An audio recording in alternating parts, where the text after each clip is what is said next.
광야교회 김용호 목사입니다. 소리 들리시나요? 광야교회 김용호 목사입니다. 김문수 전도사 아버지 됩니다. 이제 인사드리겠습니다.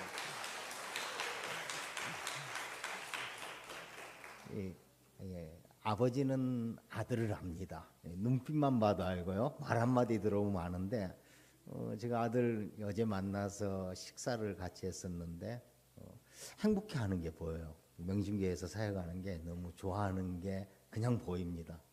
너무 감사드리고요. 제가 인사를 해야 될 것 같아요. 저희 아들 챙겨주셔서 고맙습니다.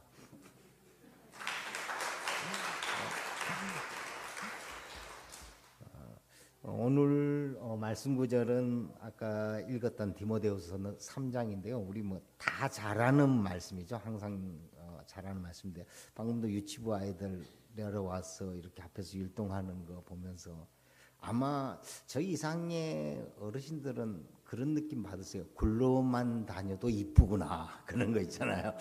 그냥 걸어만 다녀도 이쁜 거 있잖아요. 저도 오늘 특히 더 그런데 문수야 손주 보자. 그런 마음이 들어요. 나이가 들어서 그런지 요즘은 얼마 먹지는 않았어요. 아직 젊어요. 그런데 애들을 보면 막 이뻐져서 우리 애들은 빨리 결혼해서 좀 애들 저도 손주를 보고 싶다 이런 거 있잖아요. 아무튼 그런 날이 언젠간 오겠죠. 하나님 은혜로 기다리고 있습니다. 오늘 말씀을 용서하라는데요.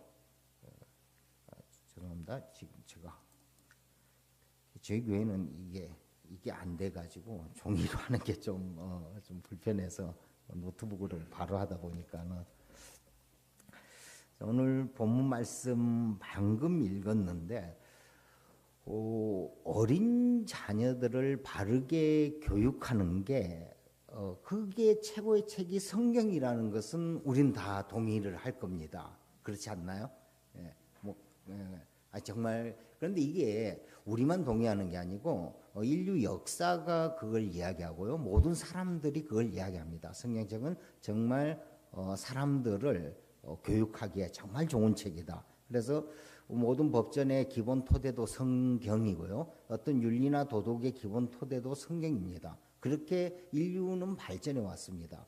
정말 성경은 모든 자녀들을 의로 또 올바르게 교육하기에 최고의 책인 게 맞습니다. 자, 그러면 성경을 가지고 있고 성경을 보존하고 이 성경을 교육하는 곳이 어디입니까? 여기 교회죠. 자, 이 성경을 가지고 이 성경을 함께 읽으며 우리 자녀들에게 교육하고 그리고 이 성경이 정말 하나님 말씀이다. 그리고 우리 인생 최고의 진리다라고 하는 것이 여기 교회고요. 그래서 이 성경을 여기 교회로 봐도 크게 문제는 없겠죠. 자, 성경 이꼬로 교회로 보겠습니다. 자, 우리 교회는 어린 아이들을 바르게 교육하여 그들을 선하게 살아갈 수 있게 하는 최고의 장소입니다. 인정하십니까? 예, 저도 인정합니다. 교회에 대해서 많은 이야기가 있는데 저는 교회를 한 그루 나무로 비유를 합니다. 자, 한 그루 나무, 여러분 그 숲속이나 도로가에 있는 가로수도 괜찮습니다. 한 그루 나무를 생각해 보십시오. 나무는 땅에 뿌리를 받고 기둥은 하늘을 향하여 있고 가지는 이제 넓게 펼쳐져 있습니다. 그 가지에는 잎사귀와 열매들이 맺혀져 있고요. 가지 위에는 수많은 새들이 왔다 갔다 합니다. 여름철에 시원한 그늘을 만들어주니까 동물이나 사람이 뜨거운 햇빛을 피할 수도 있습니다. 참 좋은 나무입니다. 자, 그런데 나무를 자세히 관찰해 보십시오. 나무 기둥의 껍데기를 보면요. 일단 새들의 똥이 많이 묻어 있습니다. 그리고 조금 더 자세히 보면 수많은 벌레들이 기어다니고 있습니다. 상처도 많이 있습니다. 가끔 딱딱 우리가 와서 나무를 쪼아대기도 하고요. 다람쥐나 청설모가 빈틈을 내서 자신들의 먹이를 숨깁니다. 나무 아래는 더하죠. 개미들이 터전을 잡고 개미들이 왔다 갔다 합니다. 벌레나 곤충의 시체들을 먹기도 하고 모으기도 하죠. 땅강아지 두더지는 그 밑을 헤집고 돌아다닙니다. 지나가는 강아지는 한쪽 다리 들고 영역 회시를 하고요. 그러면 뒤에 강아지 또 그 자리에서 계속 하고 있습니다. 자, 이렇게 나무는 지저분해 보이는 껍데기와 벌레, 흙이 감싸고 있습니다. 자, 그런데 나무가 나무일 수 있는 것은 그 안에 생명수가 흐른다는 거죠. 그 생명수가 뿌리 아래에서부터 쭉 올라와서 기둥을 타고 위에 잎사귀까지 갑니다. 그러면서 울창한 나무로 자라나죠. 나무는 상처투성이 껍데기와 지저분한 껍데기 흙으로 둘러싸여 있지만 그 안에는 생명수가 흘러 새들의 안식처가 되고 사람과 동물의 그늘이 됩니다. 우리 교회 모습이 이렇다는 거죠. 교회 안에는 수많은 사람이 드나듭니다. 그래서 매일 사건 사고가 일어나고요. 가끔 언론을 통해서 좋지 않는 모습도 방송이 됩니다. 그렇지만 그 안에는 순수한 생명이 흐릅니다. 교회의 생명수는 그리스도의 사랑이죠. 용서, 사랑, 하나님의 사랑입니다. 그 사랑, 용서를 품고 있는 그 사랑은 모든 것을 안아버리는 관용이고요. 긍휼과 자비입니다. 겉으로는 보이지 않지만 교회 안에는 이 생명수가 유유히 흐르고 있습니다. 그리고 여러분, 오히려 있잖아요. 나무의 상처들이 나무를 더 잘 자라게 만드시는지 아세요? 나무 아래에 있는 개미와 벌레들이 땅을 비옥하게 만들어줍니다. 그래서 비가 오면 물을 더 가둘 수 있고요. 물을 더 뿌리가 흡수할 수 있고요. 뿌리가 더 잘 뻗어 나가도록 해줍니다. 곤충과 벌레들이 나무 껍데기나 가지에 많이 기어다녀야 새들이 옵니다. 그래서 그 벌레를 쪼아먹고요. 그 벌레를 쪼아먹다가 잠시 쉬어가기도 하고 또 열매가 열리면은 그 열매를 먹고 씨앗을 퍼뜨려 줍니다. 만약 나무 껍데기가 새똥으로 너무 지저분해, 벌레가 들끓어서 너무 보기 좋지 않아, 그래서 그 나무 껍데기를 벗겨버리면 어떻게 될까요? 나무는 말라 죽습니다. 나무는 뿌리에서 올라온 물이 쭉 위로 올라오는데 그 물이 올라오는 자리가 어디냐면요, 껍데기와 온 기둥 사이에서 올라옵니다. 그러니까 모든 나무는 뿌리에서 물이 그 생명수가 올라오는데 온 기둥 아니에요. 기둥 안은 딱딱한 나무잖아요. 기둥과 껍데기 사이에 그 틈으로 물이 올라와서 가지까지 가거든요. 그래서 나무를 고사시키는 아주 쉬운 방법이 그냥 밑에 기둥 한 5cm 정도만이라도 껍데기만 싹 벗겨내면은 그 나무는 죽습니다. 왜? 껍데기와 그 사이에 물이 흘러줘야 되는데 껍데기가 없기 때문에 물이 못 올라가는 거죠.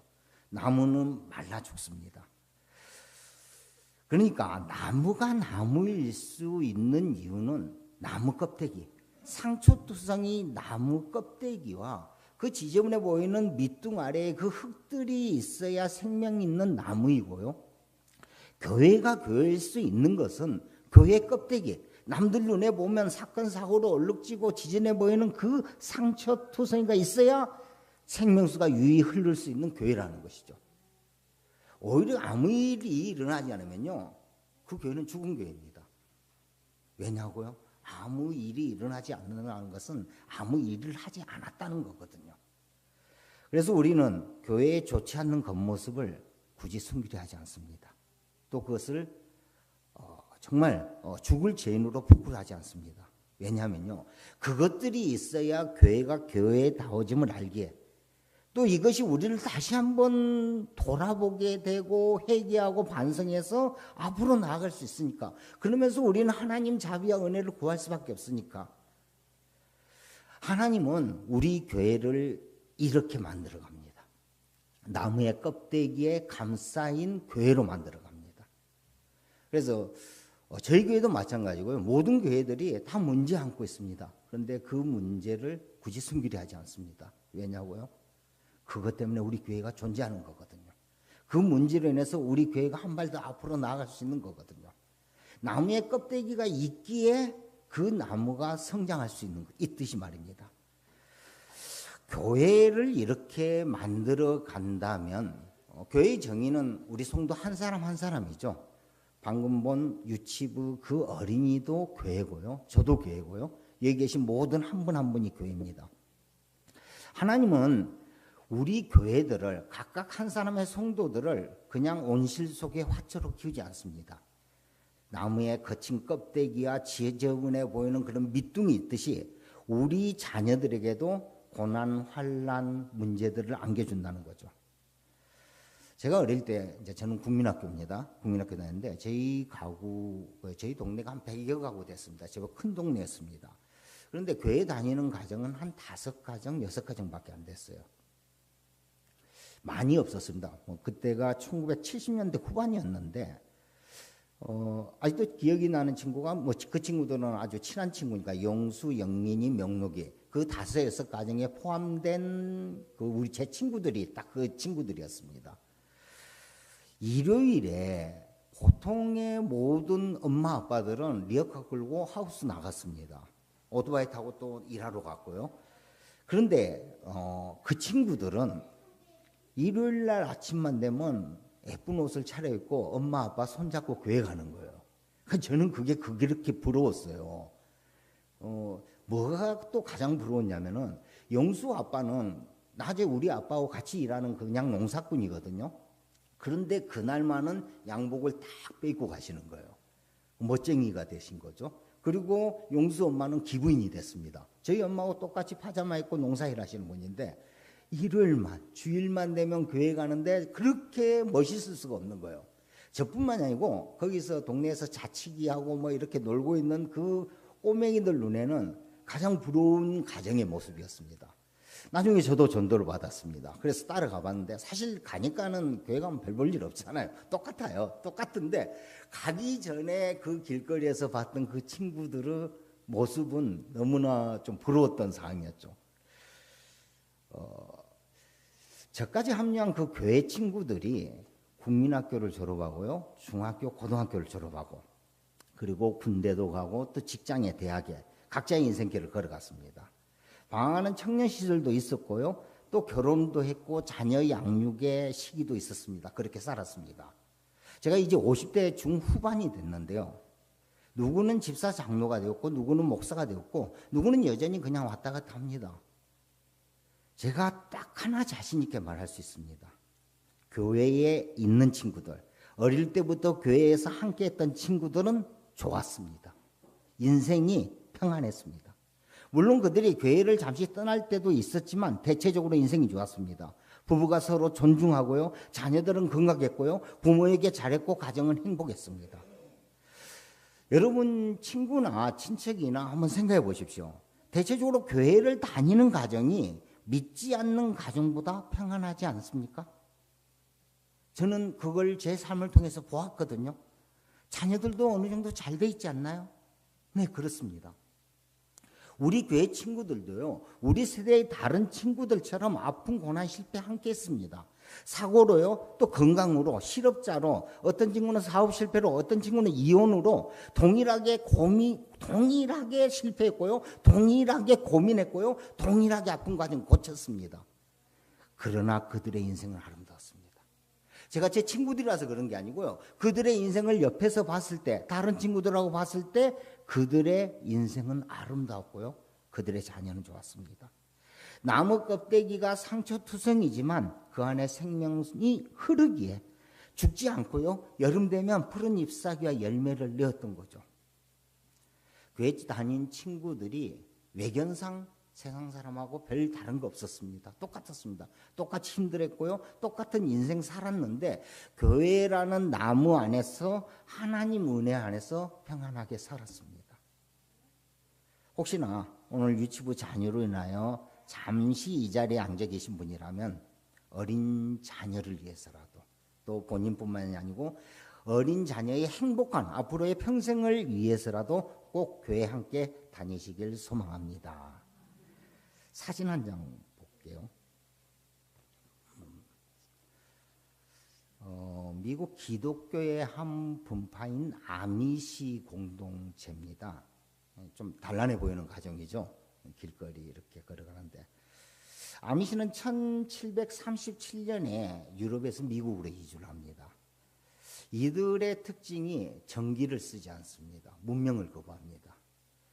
자동차도 타지 않습니다. 그래서 18세기의 그 생활 수준을 그대로 고수하고 있는데요. 의복도 그렇고요. 그냥 마차 타고 다닙니다. 이들 전기가 없으니까 당연히 뭐 집에 휴대폰, TV도 없겠죠. 자, 이런 삶을 살고 있습니다. 아마 영화나 TV에서 많이 봤을 겁니다. 가끔씩 이제 단골 주제로 좀 나옵니다. 자, 여기 아미시 아이들의 얼굴을 한번 보십시오. 좀 천진난만하죠. 우리 유치부 아이들 얼굴 보는 것 같은데. 자, 그런데 이들이 자라나면 어떤 생각을 할까요? 이들은 일반인들하고 같이 섞여 있습니다. 물론 마을은 별도의 마을이 있는데, 자, 옆 동네 일반 친구들은 자동차를 타고 다니는 걸 압니다. 그들은 휴대폰을 가지고 있는 것도 알아요. 인터넷과 노트북이 있는 것도 압니다. 자신들도 세상 문명과 세상의 자유를 누리고 싶어 합니다. 그런데 어쩔 수가 없어요. 왜? 엄마 아빠가 아미시의 삶을 살고 있으니까 뭐 미성년자일 때는 엄마 아버지의 삶을 따라갈 수밖에 없죠. 어쩔 수 없습니다. 자, 저기 엄마 손을 잡고 걸어가는 어린 소년이 청소년 시기가 됐습니다. 어떤 생각을 할까요? 이들은 새로운 것을 추구합니다. 문명을 동경합니다. 도시로 가고 싶어 합니다. 답답한 종교 집단에서 탈출하고 싶어 합니다. 이게 본능이거든요. 그래서 실제적으로 저 아이들이 고등학교를 졸업하면요, 성인이 되면 아미시 마을을 떠납니다. 많은 아미시의 자녀들이 성인이 되자마자 마을을 떠나버리기 시작합니다. 조금 슬픈 일이지만 그게 현실이에요. 전 세계 시골에서 나타난 뭐 전형적인 자연스러운 현상이죠. 자, 그러면서 저는 궁금했습니다. 그렇게 많은 젊은이들이 저 아이들이 커서 다 성인이 돼서 아미시 마을을 떠나는데 어떻게 저 공동체가 지금 300년째 유지되고 있거든요. 어떻게 300년이나 유지가 되지? 자, 여러분 한번 고민해 보십시오. 어떻게 저 공동체가 300년 유지가 될까요? 우리나라 시골 마을도요, 요즘 가면은 어르신들밖에 안 계시죠. 그리고 폐가가 많죠. 없어진 마을 많습니다, 지금. 자, 이건 전 세계 어디나 일어나는 공통적인 현상인데, 저 마을은 왜 300년 동안 그것도 젊은이들이 계속 있으면서 저런 게 유지가 될까요? 한번 생각 한번 해보세요. 정말 하지 마실게요.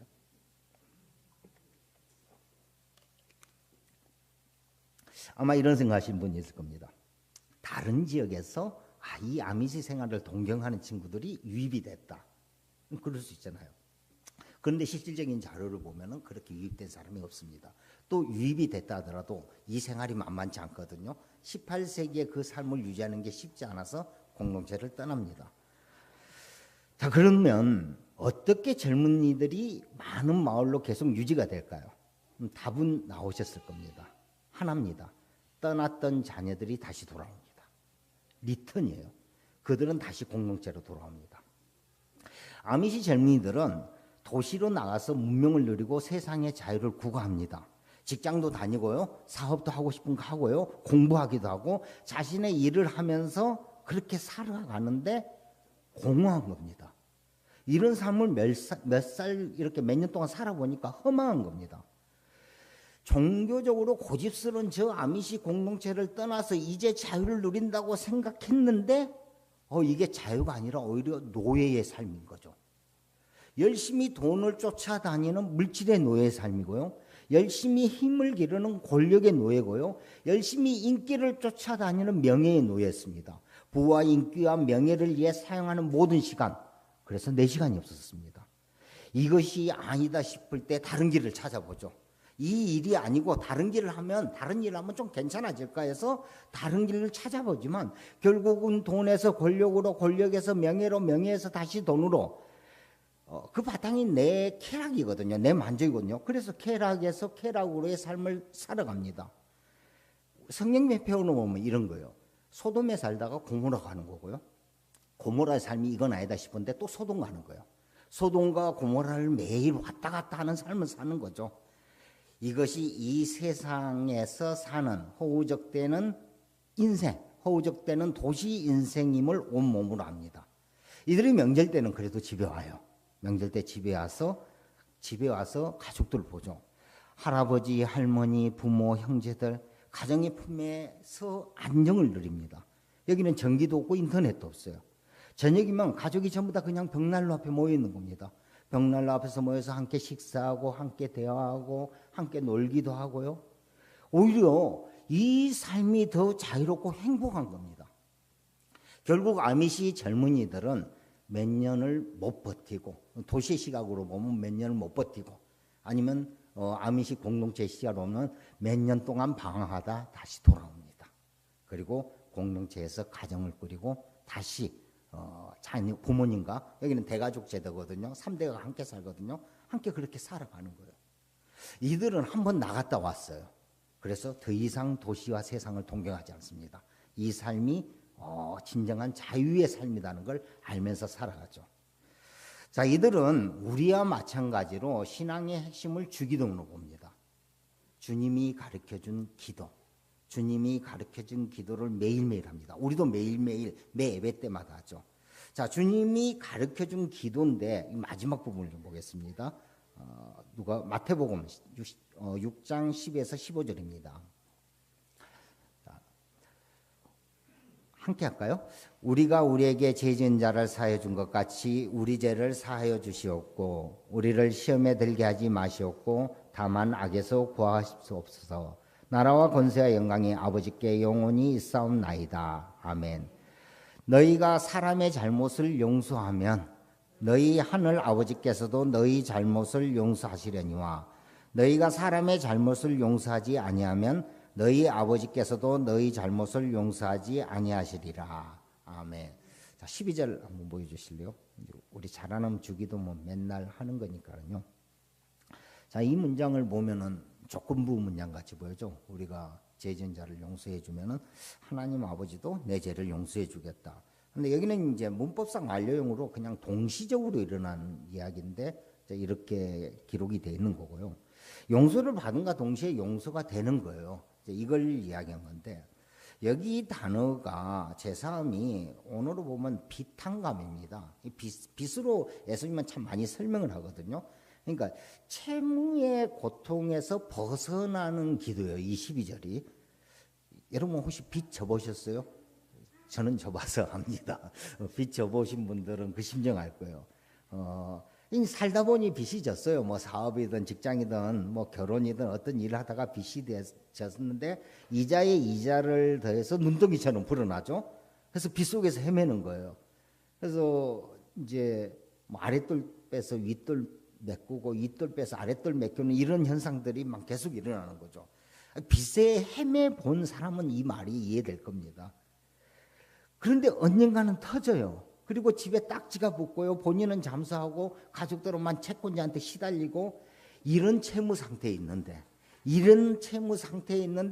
갑자기 한 분이 주인이 사장이 나타나서 내 모든 채무를 말끔하게 정리를 해줍니다. 제가 1억의 빚을 지고 있었는데 모든 게 단 한 번에 싹 정리가 됐어요. 저는 빚에서 해방됐습니다.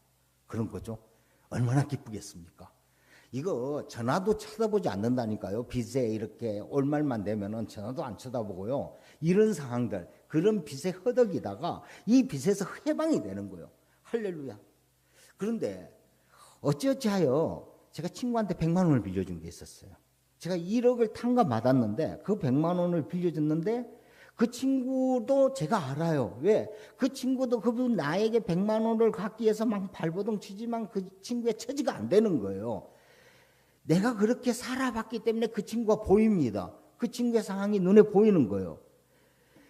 내가 1억이란 체험에서 해방되어서 고통 끝 행복 시작이 됐어요.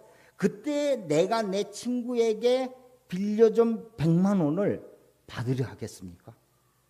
안 받으려고 한다는 거죠. 왜? 내가 그 해방을 맛보았는데 나도 내 친구한테 내가 1억 때문에 그렇게 힘들었는데 그 100만 원을 빌려준 그 친구도 내가 알아요. 보여요. 왜? 내가 힘들어봤기 때문에 그 친구의 아픔도 보이는데 그 100만 원을 받으려 하겠냐라는 거죠. 진짜 그 1억의 채무에서 벗어난 해방의 기쁨을 누린다면 그 친구의 채무를 당연히 없애주지 않겠습니까? 이게 1만 달란트의 비유잖아요. 지금 이 얘기가 오늘 12절의 이야기입니다. 이런 거죠. 본질은 이거죠. 예수 그리스도의 십자가를 통해서 그 보혈의 피로 내 죄가 용서를 받았습니다. 내 죄가, 그 많은 죄가 용서받은 걸 안다면, 그러면 하나님 아버지가 사랑의 아버지고 은혜의 아버지고 용서의 아버지거든요. 그 아버지로 나에게 있고, 아버지가 내 죄를 죄로 보지 않는 것을 알게 되니 동시에 나도 다른 사람의 죄가 죄로 보이지 않습니다. 이게 주기도문 12절의 이야기인 거죠. 우리가 우리에게 죄 지은 자를 사하여 준 같이 우리 죄를 사하여 주시옵고는 이런 의미의 비탄감 잔치, 자유와 해방의 축제입니다. 13절 한번 볼까요? 우리를 시험에 들게 하지 마시옵고 다만 악에서 구하시옵소서. 여기 시험은 템테이션, 유혹이죠. 테스트입니다. 테스트. 살면서 우리 앞에 펼쳐진 수많은 시험들 있잖아요. 문제, 사건, 환난, 아픔, 슬픔.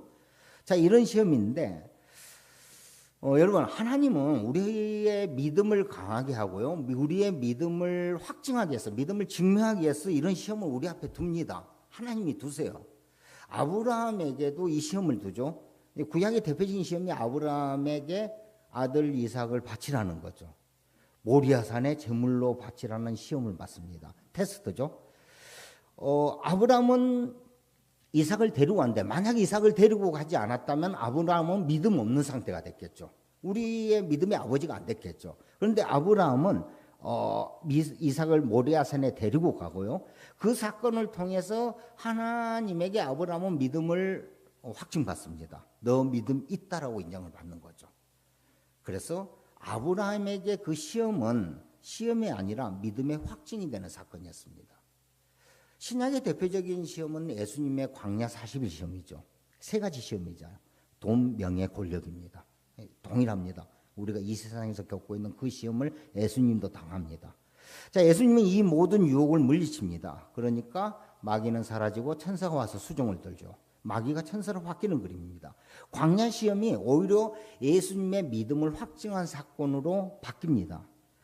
하나님은 이 시험을 주는데요, 각 사람이 감당할 시험만 주신대요. 이렇게 우리 사도들이 이야기합니다. 각 사람이 감당할 시험을 주고 이겨내고 그 시험을 통과하여 믿음이 확증되는 시험을 주신다는 거죠. 그래서 가만히 성경을 보면요, 이 시험 전에 좀 믿음이 확증되는, 믿음이 확실하게 증명되는 그런 이야기들이 있습니다. 그러니까 아브라함도 모리아산 시험 전에 그 앞에 내용을 보니까 7 우물 사건이 있어요. 7 우물, 7이라는 숫자가 완성의 숫자인 건 아시죠? 자, 7으로 완성되는 사건이 있었고요. 예수님도 광야 40일 시험 가기 전에 보면은 요단강에서 세례받으면서 하늘에서 음성이 들리는 거죠. 얘는 내 아들이라. 이미 믿음이라는 부분을, 너는 믿음 있음을 증명하는 사건들이 앞에 일어나고요, 그리고 시험이 들어가는 거예요. 그래서 하나님이 우리를 시험에 들어가게 할 때는 앞에 믿음 있는 게 확인이 된 거예요. 우리에게 믿음을 주시는 거고 그 믿음 위에 시험이 들어옵니다. 그러면 이 시험은 어떤 시험이냐면은 시험이 시험으로 끝나는 게 아니고 그냥 믿음의 확증이 되는 사건이 되는 거죠. 그래서 우리 앞에는 감당 못할 어떤 시험이 없는 거죠. 각 개인이든 교회든 용서할 수 있는 수준이 되니까 이 문제를 던져주는 겁니다. 우리 앞에 놓여진 시험 문제를 통해서 우리는 우리의 믿음을 확증하면 되는 거예요. 나 믿음 있어요. 아브라함 같이, 예수님 같이 나 믿음 있는 사람이다를 보여주기만 하면 되는 거예요. 이렇게 우리 하나님은 우리를 시험 안에 머물게 하지 않으십니다. 그 시험을 통해서 믿음이 확증되는 당신의 자녀가 되길 원하십니다. 그런데 시험 안에 계속 머물며 있으면은 이걸 악이라고 그래요. 그냥 시험에 빠져 있으면 악 상태에 빠져 있는 겁니다. 그래서 마지막에 다만 그 악에서 구하여 주시옵소서. 그 시험에 빠져 있는 악에서 구하여 주시옵소서. 자, 그러니까요, 시험이 아니게 하여서 이 시험이 내 믿음의 확증이 되게 하여 주시옵고 그 시험이 시험에 돼버린 그 악에서 나를 구하여 주시옵소서. 나라와 권세 영광의 아버지께 영원히 있사옵나이다. 아멘. 자, 이렇게 주기도문을 아멘으로 고백한 자, 아멘이 진실로 진실로 그러합니다 이런 의미잖아요. 아멘, 진실로 진실로 그러합니다라고 고백한 자들은 14, 15절의 용서가 됩니다. 14, 15절은 주기도문의 어떤 결론부라고 보시면 돼요. 이렇게 아멘으로 용서가 된 자들은 14, 15절에 용서가 되는데요. 자, 14, 15절을 한번 볼게요. 내가 다른 사람을 너희가 사람의 잘못을 용서하면 너희 하늘 아버지께서도 너희 잘못을 용서하시려니와 너희가 사람을 잘못을 용서하지 아니하면 너희 아버지께서도 너희 잘못을 용서하지 아니하시리라. 아멘. 자, 여기도 조건부 문장으로 보이는데 조건부 문장 아니고요. 사실 하나님은 우리를 당신의 은혜로 끌고 가세요. 이게 성령의 기본 아닌가요? 그런데 하나님이 조건을 붙여요. 너 이거 하면은 이렇게 할 거고 이거 하면 이렇게 할 거다. 하나님은 우리에게 조건 붙이시는 분 아니에요. 우리가 언제 잘해서 그 조건에 합당해서 은혜 받고 구원의 그 반열에 올랐었나요? 아니잖아요. 오로지 하나님 은혜에 의해서 끌려가는 거예요. 사실 이 문장도 번역을 이렇게 해서 이해해서 그렇지 조건부 문장 아닙니다. 14, 15절을 제가 그냥 의미 번역으로 해볼게요. 언어로 가지고 의미 번역을 해볼게요. 주기도문 앞에서 언급한 외식하는 기도, 그 바로 앞이 바리새인의 외식하는 기도가 나오거든요. 너희는 그런 바리새인 같이 외식하는 기도가 아닌 진실로 주님이 가르쳐준 기도를 하면 주기도문, 그 주기도문이 내 생명이 되면 14, 15절 너희들은 너희 안에 있는 그 죄를 떠나보낸 것이고 정말로 그렇다면 너희 하늘 아버지께서도 너희에게 그 죄를 떠나보낼 것이다. 다시 한번 할게요. 너희들은 너희 안에 있는 그 죄를 떠나보낸 것이고 정말로 그렇다면 너희 하늘 아버지께서도 너희들에게서 그 죄를 떠나보낼 것이다. 성령의 죄는 도덕 윤리적인 이런 사회적 죄 아니죠. 성령의 죄는 딱 하나입니다. 하나님을 모르는 죄. 하나님과 함께하지 않는 죄가 성령의 죄예요. 그러니까 죄를 떠나보낸다는 말은 하나님이 우리와 함께하고 하나님이 우리와 하나가 된다는 말이거든요. 우리들은 진심 어린 주기도문을 통해서 죄를 떠나보내고 하나님과 하나가 될 수 있습니다. 요셉이 자신을 팔았던 형제들에게 한 이야기가 기억나시죠? 그 형들이 좀 나빴잖아요. 그 동생을 노예로 팔았잖아요. 10년 죽이려다가 안 죽어지니까 노예로 팔았는데 시간이 흐르고 나서 그 형을 만났던 요셉이 하는 이야기가 있습니다. 형들이 나를 애굽의 종으로 판 것이 전부 하나님의 계획이었습니다. 나를 먼저 이곳에 보내어 형제들을 구원하기 위한 계획이었습니다. 그러니 어떻게 형들을 미워할 수 있겠습니까? 하나님이 하신 건데요. 요셉의 신앙이 최고 정점의 신앙이거든요. 뭐냐면 미워함이 없는 신앙이에요. 용서할 것이 없어지는 신앙이에요. 용서할 것도 없고 받을 것도 없는 최고 정점의 신앙인 거죠. 용서를 해야 하기 때문에 용서를 하는 게 아니고요. 용서가 된다고 해서 용서하는 것이 아니라 전부 이해가 되니까 용서할 것이 없어진 상태. 이게 최상의 상태입니다. 그러니까 죄가 사라진 상태, 악이 사라진 상태, 용서받고 용서해 줄 것도 없는 진정한 용서, 죄사함이 일어납니다. 이것이 하나님과 하나됨이죠. 자, 이런 기도를 매일매일 하는 게 우리 교회들입니다. 여러분, 주기도문 마지막 주제를 보니까 다 용서죠. 12절, 13절 지금 다 용서입니다. 자, 왜 예수님은 용서로 주기도문을 마무리하고 주기도문 끝나자마자 또 용서 이야기를 14, 15절에 하실까요? 왜 그럴까요? 왜냐하면요, 성령의 수많은 열매 중에서 우리 신앙에 여러 가지 단어들이 있습니다. 믿음, 소망 많잖아요. 이것 중에서 가장 힘든 것이 용서거든요. 용서가 신앙의 마지막 관문이거든요. 시험에 들게 하지 마시고 다만 악에서 구하옵소서. 이것도요, 사실 용서하고 관련됐습니다. 이 시험이 대부분요, 원망이나 분노거든요. 그렇지 않나요? 어떤 문제가 생기면 배우자에 대한, 또 부모에 대한, 가족에 대한, 또 타인에 대한 시험이잖아요. 분노잖아요. 원망이잖아요. 그 사람, 그 사건에 매여 있는 그 자체가 악이고요. 자, 그런데 그 원망, 분노가 없어진 상태가 용서의 상태거든요. 그래서 예수님의 주기도문은 다 용서에 대한 이야기예요. 그리고 용서가 되면 완성입니다. 바로 용서할 것이 더 이상 없는 삶, 그것이 하나님과 하나 된 삶, 성령이 내 안에 있는 삶을 가리키는 거거든요. 여러분, 정말 용서가 어렵습니다. 그래서 아직도 기억이 나는 게 밀양이란 영화 보시면 그게 용서가 주제인데요. 전도연 씨 나온 영화죠. 근데 그 영화를 저도 설교 준비 때문에 한 3번 봤어요. 참 용서가 어렵구나.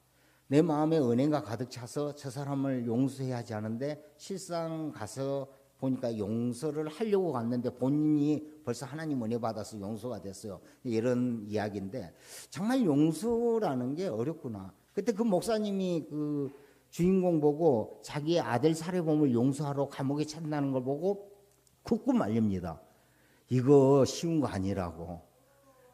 은혜 받았다고 이게 쉽게 됐나지만 이게 정말 쉬운 게 아니라고. 용서는 우리 신앙의 마지막 관문이거든요.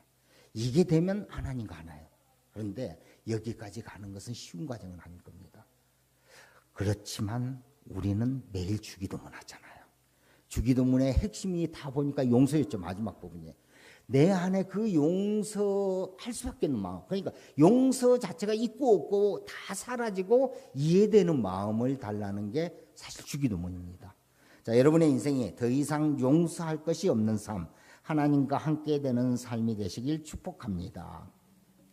제가 이 얘기를 왜 했냐면요. 아미시 공동체를 조금 더 이야기하려고 했습니다. 자, 이들 또한 우리와 마찬가지로 주기도문을 매일 하면서 신앙의 핵심을 용서로 봤습니다. 막연히 신앙적인 모습이나 그냥 입에서 나오는 이야기가 아니라 현실의 삶을 그렇게 살려고 노력했죠. 2006년 10월 2일입니다. 그렇게 역사적으로 오래되지 않았습니다. 2006년 10월 2일 오전에 미국 펜실베니아주의 한 아미시 공동체에 그 공동체 교실에 애들 교실에 수십 발의 총성이 울렸습니다. 이웃 마을에 찰스 칼 로버트라는 사람이 여러 정의 총기를 들고 학교에 난입해서 교실에 있는 남자아이들은 다 보냅니다. 그리고 여자아이들만 남게 하고서 그러니까 이제 경찰한테 바로 신고를 했죠. 그래서 경찰들이 오자 그들에게 총기를 난사한 사건입니다. 그 자리에서 5명의 아미시 소녀가 죽사했고요. 5명은 큰 중상을 입었습니다. 그리고 범인도 마지막에 자살합니다. 자, 경찰이 밝힌 사고의 원인은 이렇습니다. 범인이 9년 전에 첫 딸을 낳았어요. 첫 딸을 낳았는데 애가 태어난 지 20분 만에 숨을 거뒀습니다. 이 일로 인해서 이 사람은 처음에는 하나님을 원망했어요. 하나님, 애가 죄를 지은 것도 없는데 이제 태어났잖아요. 그런데 어떻게 20분 만에 하늘로 데려갈 수 있어 하면서 하나님을 원망하고 저주하다가 그러다가 다시 거꾸로 자기 자신을 원망합니다. 내 죄 때문에 그랬어요. 그래서 자신을 저주하기 시작해요. 자신의 죄, 난 하나님께 저주받은 사람이야. 나는 이미 죄인 중에 죄인이야. 더 이상 하나님께 용서받지 못했어. 자신을 원망하면서 이렇게 살아갑니다. 그러다가 우유 배달을 하던 중에 평화로운 아미시 마을의 그 애들을 보면서 하나님에 대한 복수 또 자신에 대한 절망감으로 이 범행을 저지릅니다. 그 총기 사고로 그 작은 마을의 아미시 공동체는 혼란의 도가니였습니다.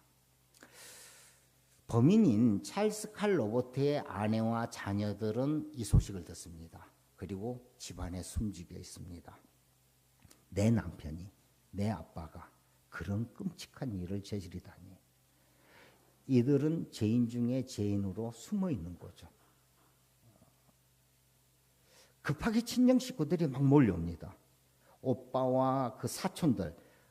그러니까 이들은 자신의 여동생과 조카들이 그 남편이 그렇게 했으니까 분명히 무슨 해를 당할 거다 싶어가지고 그들을 지키기 위해서 몰려듭니다. 왜냐하면 미국은 다 집집마다 총 한 자루씩 있잖아요. 그런데 자기 딸을 자기 조카를 그렇게 학교에서 피 흘리면서 죽인 그 범인의 그 집을 그냥 놔두겠냐라는 거죠. 그래서 그 딸을 잃은 아빠, 삼촌, 할아버지 이들이 복사로 올 거다 해서 그 친정의 오빠, 사촌들이 몰려서 이제 그 집에 같이 있는 거죠. 역시나 사건 발발 4시간 후에 아미시 사람 일부가 집 앞으로 몰려들기 시작합니다. 오빠 사촌들 그리고 가족들은 긴장하고 있었죠. 그리고 한 아미시가 문을 두드립니다. 문을 열자 한 아미시가 공손하게 모자를 벗고 들어와서 괜찮냐고 인사를 합니다. 그리고 그곳에 있던 아내와 자녀와 친정 식구들을 위로하기 시작합니다. 자기들의 딸이나 손녀나 친척이 죽거나 중상에 입어서 병원에 긴급 호송되었음에도 불구하고 그들은 4시간 만에 가장을 잃고 남은 2딸과 함께 죄인으로 망연자실이 있는 그 범인의 집을 방문하여 그 아내와 그곳에 온 친정 식구들을 위로합니다. 찰스 칼 로버트, 이 사람은 무신론자 아닙니다. 교회 다녔어요. 감리교 신자입니다. 제가 감리교를 폄하하기 위해서 감리교라고 밝히는 건 아니에요. 제가 말씀드린 것은 그가 정통교단의 신자였다라는 거예요. 그리고 교회 생활도 했습니다. 어차피 미국은 다 교회 생활 잘합니다. 시골에 가면은. 근데 일단 교회 정통교단에서 그런 교회 생활을 했어요. 근데 보통의 정통교단에서는 이렇게 이야기합니다. 잘못하면 벌을 받고 잘하면 축복받는다는 신앙관이죠. 특별히 이제 감리, 성결 이쪽은 좀 이런 영향이 많습니다. 자, 어떤 집에 안 좋은 일이 생기면 기도가 부족해서 뭔가 잘못해서 누군가 죄를 범해서라고 생각합니다. 그래서 이 범인은 그런 생각에 사로잡혀 있었던 거예요. 자기 첫째 딸이 20분 만에 죽어버리자. 그 원망을 하나님께 돌리고 자기 자신에게 돌린 거였죠. 요한복음 9장에 제자들이 예수님에게 이런 질문합니다. 예수님, 태어날 때부터 앞을 못 보는 그 소경이 있는데, 그 시각 장애인이 있는데, 이는 누구의 죄 때문입니까? 부모의 죄입니까? 그 사람의 죄 때문입니까? 이게 유대교의 사고관이거든요. 당시 유대교의 사고관이에요. 인과응보의 사고관이에요. 어떤 일이 잘 되면 원인이 좋았기 때문에, 어떤 일이 안 되면 원인이 나빴기 때문에 이 사고관이거든요. 자, 그래서 질문을 하니까 그때 예수님이 뭐라고 답하시죠? 이는 하나님의 일을 나타내기 위함이다. 태어날 때부터 앞을 보지 못한 사람은 부모의 죄도 아니고 자식의 죄도 아니야. 그 사람도 아니고 하나님의 일을 나타내기 위함이다. 그 하나님의 일이 아미시 공동체에 나타난 거예요. 자기들의 딸이나 손녀나 친척이 죽거나 중상에 입어 병원에 호송되었음에도 불구하고 사건 당일 4시간 만에 가장을 잃은 2딸과 그 아내를 그냥 그 죄인으로 그 박혀있는 그 집을 방문해서 그 아내와 그 친정 식구들을 위로하는 것. 이게 하나님의 일이 나타나는 거죠. 이들이 바보겠습니까? 이들은 죽은 자녀에 대한 애정이 없었겠습니까? 아니요, 이들은 바보도 아니고 애정 충만했어요. 사랑 충만했어요. 그럼에도 이렇게 할 수 있었던 이유, 그들에게는 그리스도가 있었습니다. 이 주기도문을 정말로 마음 깊이 같이 새내기면서 용서가 내 마음 안에 있었다는 거죠. 그리스도 예수의 시각으로 바라본 거죠. 찰스 컬 로버트의 가족 역시 자신들과 같은 피해자다. 그래서 용서할 것도 없는 상태가 된 거죠. 이들은 예수님이 말한 이 사건에 대한 하나님의 일, 하나님의 뜻을 나타냈습니다. 며칠 뒤에 이 범인 찰스 칼 로버트의 장례식이 조용하게 치러집니다. 당시 조문객이 72명이 왔는데요. 그중에 반 이상이 이 아미시 사람들이었습니다. 거기에다가 전국에서 성금이 모여들었어요. 많은 성금이 들어왔는데 필요 비용을 제외한 금액을 범인 가족에게도 똑같이 배분해 줍니다. 그리고 한 달 뒤에 일부 가족은 그 미망인을 자기 집에 초대해서 같이 식사하면서 위로하고 친교를 나눕니다. 자, 이런 아미시들의 용서의 행동은 당시 미국 사회에 큰 영향을 주죠. 큰 울림을 줍니다. 사실 미국이 자본주의 교회거든요. 거대 교회거든요. 메가처치를 부르지면서 그렇게 갈고 가는 그런 교회거든요. 그런 미국의 기독교의 반성이 됩니다. 이런 충격과 반성의 기류 안에서 6개월 뒤에 한 사건이 또 터집니다. 버지니아 텍에서 한국인 조승희 씨에 의한 총기 사고가 일어납니다. 아마 어르신들 다 기억하실 거예요. 저도 기억이 선명하게 나거든요. 한 한국인이 학교에 들어가서 또 무차별 학살을 벌입니다. 아미시 사건으로 용서의 교훈을 얻은 당시 미국 사회는요, 조승희 씨의 그 사건으로 인해서 한국과 한국 이민자에 대한 부정적 인식과 불이익을 전혀 가하지 않았습니다. 그들도 용서의 대열에 동참했습니다.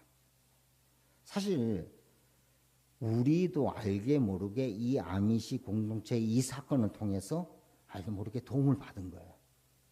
그 사건 있기 전에 만약 한국인 조승희 씨에 그런 일이 있었다면 미국에 있는 한국 이민자들, 한국이라는 나라, 한국의 민족선 온통 또 도배가 되면서 눈에 보이듯 훤하거든요. 그런데 아미시의 그 용서 문화 안에서 저희 한국도 은근히 도움을 받았다는 것이죠. 주기도문의 핵심인 관용과 용서가 등반된 사랑이 이 용서가 막연한 구호가 아니라 삶으로 보여주었고요. 그들은 그렇기 때문에 그런 분위기 속에서 아이들은 자라났고요. 그래서 그 아이들이 다시 집으로 돌아올 수 있었습니다. 내가 좀 잘못했다 하더라도 집 나갈 때 이쁘게 잘 나가면 되는데 엄마 아빠 반대하면 좀 나쁘게 나갈 수도 있잖아요. 험하게. 다 받아주는 거예요. 그냥 용서와 관용으로 모든 걸 안아주는 거예요. 그러니까 그들이 다시 공동체로 돌아옵니다. 가족들은 돌아온 그들을 진심으로 환영하고요. 우리 한국교회도 주님이 가르쳐 주신 기도 속에서 용서와 사랑이 넘치는 교회가 되길 진심으로 소망합니다. 더불어 우리의 자녀들 있잖아요. 모든 주일학교입니다. 유치부를 비롯한 모든 주일학교에 경쟁과 대결이 아닌 용서와 사랑이, 위로와 격려가 풍성해지길 소망합니다. 시간이 조금 길었는데요. 제가 제 아이들 키운 이야기 좀 하겠습니다. 반면교사로 삼아주시기도 좀 하시고요. 또 자녀 키우시는데 또 현실적인 이야기 들어보면 또 재미도 있잖아요. 일단 반면교사로 부끄러운데 이야기를 좀 하겠습니다. 제에게는 이제 2명의 자녀가 있는데요. 20대 중후반입니다. 김문수 전도사고 이제 1살 아래 이제 여동생이 있습니다.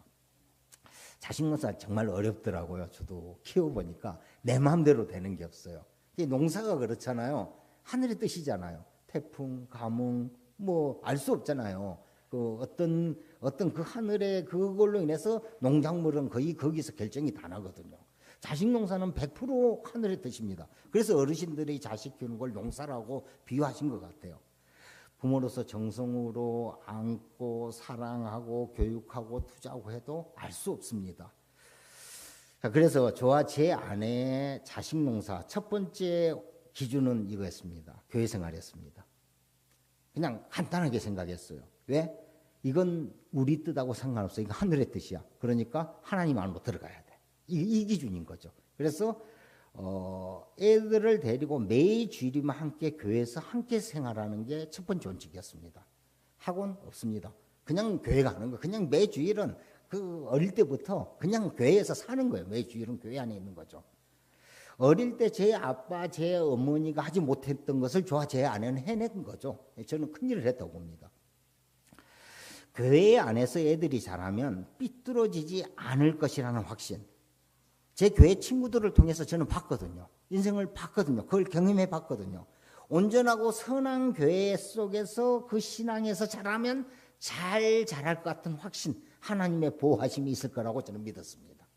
그래서 첫 번째가 아이들과 함께 주일은 그냥 교회 생활이었습니다.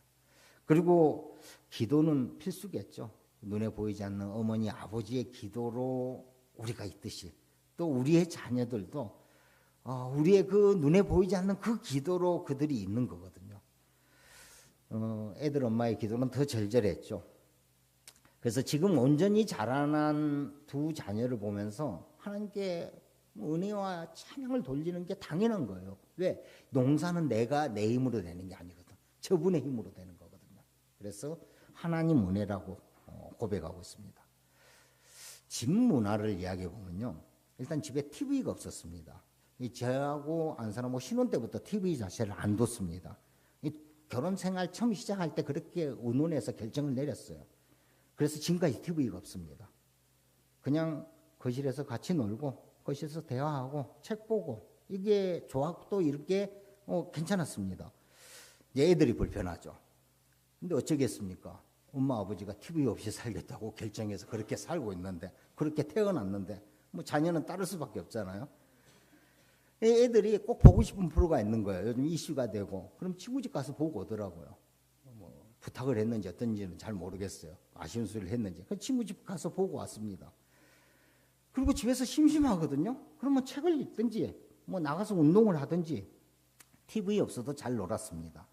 불편했지만 지금 뒤돌아보니까 더 큰 유익이 많았습니다. 가정예배도 좀 원만하게 진행이 됐었고요. TV가 없는 바람에. 그러면 대화할 시간도 훨씬 많아졌고요. 제가 그래서 얼마 전 저희 자녀들한테 이제 결혼 시점이 다 돼가잖아요. 그래서 물어봤어요. 야, 니네 결혼해서 가정을 꾸리면 집에 TV를 놓을 거니 안 놓을 거니? 애들 대답이 어땠을 것 같아요? 안 놓겠대요. 자기들도. 왜? 하니까는 친구 집이나 가끔 친척 집에 이렇게 방문하면은 정신산란하대요.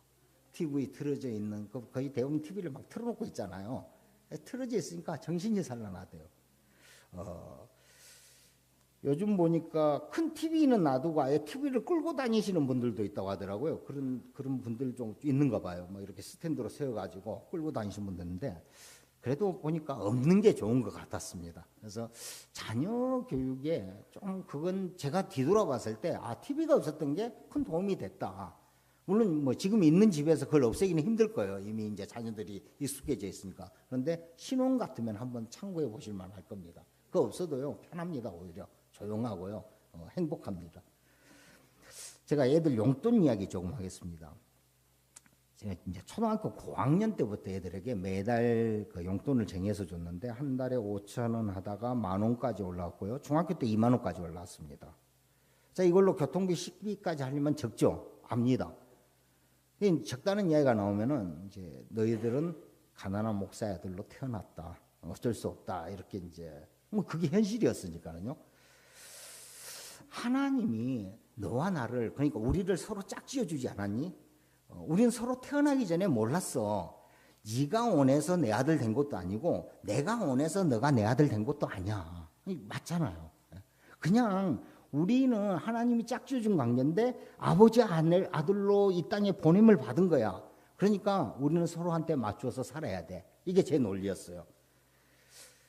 이제 그래도 좀 투정을 부리는 그 모습이 보이면 제가 그 늙은 목사의 노래라고 있거든요. 이게 그 늙은 군인의 노래를 개사한 노래인데 혼자서 이제 부르는 거예요. 좋은 옷 입고 푸냐 만난 거 먹고 푸냐 서라 말아라 목사 아들로 도다 하면서 애들이 좀 쉽지 않았을 건데 김문수 저 친구는 판단이 좀 빠릅니다. 아빠한테 답 없다. 아빠 엄마한테 답 없다. 스스로 용돈을 해결하기 시작하더라고요. 그때가 중학교 들어가자마자 아르바이트를 시작합니다. 그런데 어디 패스트푸드에서도 안 받아줘요. 일을 할 수 없는 상황이에요. 그러니까 다른 방법을 찾던데요. 지금의 당근마켓 같은 데서 중고 휴대폰을 사기 시작합니다. 그리고 그걸 부팅하고 그래서 새로 프로그램을 깔고 부품 몇 개를 교체를 합니다. 그리고 더블로 고가로 판매를 하기 시작하더라고요. 제가 일주일에 몇 건씩 했습니다. 저보다 더 돈이 많더라고요. 옆에서 보니까. 제가 어릴 때부터 부자였습니다. 그래서 제가 차로 가끔 이제 그 어디 약속 장소 보면 만나러 가잖아요. 그럼 제가 차로 라이드 해주면서 차 기름값 내놓으라고 그랬어요. 너 벌잖아. 그러니까 기름값은 대줘야 되지 않겠니? 저 친구는 어릴 때부터 마음이 넉넉해가지고 저한테 기름값 많이 줬습니다. 이제 저나 이제 그 여동생이나 옆에 친구들이 가끔 그러냐. 쟤는 알래스카에 갖다 놔도 냉장고 팔면서 팔 놈이다. 뭐 이런 이야기를 많이 했었어요. 제가 일할 때도 제에게 도움을 줬습니다. 이제 무슨 일이 있으면 혼자 일하기 힘들잖아요. 그럼 누군가가 팀워크가 맞춰졌는데 문수가 제일 많이 도와줬고요. 물론 저도 거기에 맞는 대가를 지불했습니다. 자, 이런 관계 보시면 알겠죠. 문수와 저는 어릴 때부터 친구였습니다. 저는 친구가 맞다고 봐요. 그러니까 관계를 가만히 들어보시니까 친구 같지 않으세요? 너는 누구 나는 나야. 좀 그런 것도 있지만은 요즘은 같은 업종에서 일합니다. 할 얘기가 많아요. 성경 본문 하나 들고 아빠는 이래 생각하는데 자기는 이래 생각하는데 은혜도 같이 나누고 어떤 지금 책 읽고 있는데 나 이 책 진짜 괜찮다 하면서 또 소개도 시켜주고 가끔 사서도 주기도 하고요. 쟤는 저한테 안 사주더라고요. 그리고 제가 무덤에 들어갈 때까지 옆에 있어줄 친구입니다. 친구 진짜 잘 만난 거죠. 아버지와 아들의 관계 중에서 최상의 관계를 친구라고 이야기합니다. 버릇이 있다 없다로 보지 마십시오. 이건 탈무드나 유대교에서 나온 이야기예요. 그냥 그 탈무드에 그렇게 나옵니다. 성경에서도 그런 게 보입니다. 아버지와 아들, 스승과 제자가 있고요. 장로님과 집사가 있고요. 할아버지와 손주가 있어요. 나이 혈연을 떠나서 친구인 관계들이 있습니다. 보시면 꼭 친구같이 지내는 사람들이 있어요. 이게 최고의 관계라는 거죠. 여러분 우리 신앙의 과정을 생각하면요. 가만히 생각해 보십시오. 자녀 키우는 것하고 똑같습니다. 우리가 어린 자녀를 키우면서 하나님의 사랑을 알아가는데요. 자녀를 키우기 전까지는 그저 하나님의 사랑을 그냥 막연히 감지하는 사랑이에요. 저는 그렇게 봅니다. 자녀를 키우기 전에는 하나님의 사랑 알긴 알아. 그런데 막연한 사랑이고요. 자녀를 키우다 보면요. 하나님의 사랑이 눈에 확 보입니다. 무엇이든지 다 해주고 싶고 심지어는 대신 아파해주고 싶고 심지어는 대신 죽을 수 있는 그 부모 마음. 이 마음을 알게 되잖아요. 내가 느끼게 되잖아요. 아, 우리 하나님이 그러신 분이구나. 그 하나님의 사랑이라는 게 이런 사랑이구나. 이건 자녀 키워봐야 알아요. 내가 자녀를 위해서 대신 죽어줄 수 있는 마음. 부모의 마음이잖아요. 그 마음, 그래서 하나님을 아버지라고 하는구나. 이걸 경험을 통해서 알게 됩니다. 그리고 자녀가 커가면서 그 자녀와 친구 사이가 돼가는 거예요. 친구 관계의 기쁨은요, 또 자녀 키울 때의 관계하고 또 달라요. 진짜 이건 또 다른 기쁨입니다. 예수님 제자들에게 이런 얘기합니다. 너희들을 이제부터 종이라 하지 않고 내 친구로 하겠다라고 했어요. 이 말씀이 귀에 확 와닿습니다. 하나님은 나를 종으로 원하지 않고 친구 관계로 원하는구나. 야, 네 신앙 어린아이의 신앙이구나. 빨리 자라나 빨리 자라나서 나하고 친구하자. 이게 하나님의 마음인 거예요. 허물없이 털어놓고 함께 즐거워하고 함께 슬퍼하는 그런 장성한 친구의 관계, 이런 신앙인을 원하시는 거죠. 두 자녀를 키우면서 하나님 아버지의 사랑을 경험으로 알아가고요. 그러다 보니까 성경이 조금씩 눈에 띄고요. 두 자녀를 주신 하나님께 감사하고 복덩어린 두 자녀에게도 감사합니다. 슬슬 마무리하겠습니다. 얼마 전에 한 강연자 이야기를 들었는데 마음에 참 와닿은 이야기인데요. 잘 되는 자녀가 있대요. 그 집집마다 잘 되는 자녀가 있어요. 어떤 집은 또 다 잘 되게 돼요. 이게 공부를 잘하고 못하고의 문제는 아니에요. 우리 다 커봐서 알잖아요. 공부 잘하고 못하고는 열에 하나밖에 없잖아요.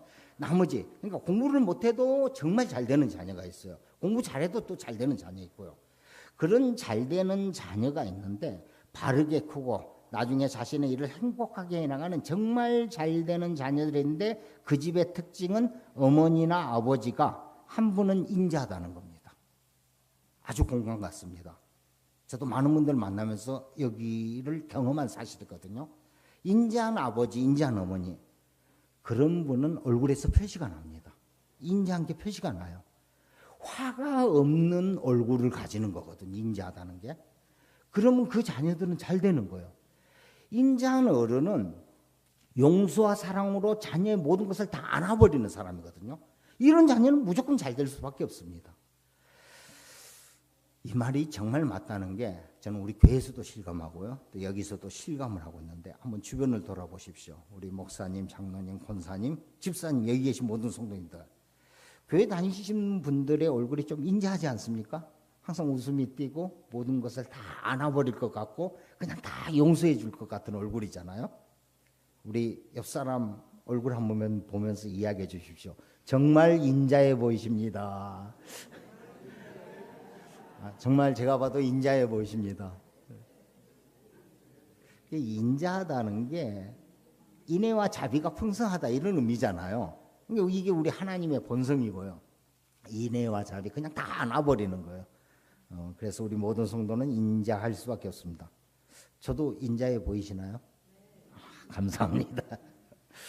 사랑하는 성도 여러분, 입에서 나오는 말과 얼굴에 인자함이 가득하면 자녀들이 진짜 잘 됩니다. 이건 그냥 통계적으로 나오는 거예요. 아니 우리가 현실적으로 삶을 살면서 볼 수 있는 거예요. 여러분 잘 산다는 게 꼭 뭐 높은 자리에 올라오고 돈 많이 벌어야 잘 사는 거 아니잖아요. 우리 인생 살아봤잖아요. 그렇게 해도 불행한 삶이 얼마나 많습니까? 진짜 잘 산다는 것은요, 무슨 일을 하든지 자신의 인생을 행복하게 사는 자들입니다.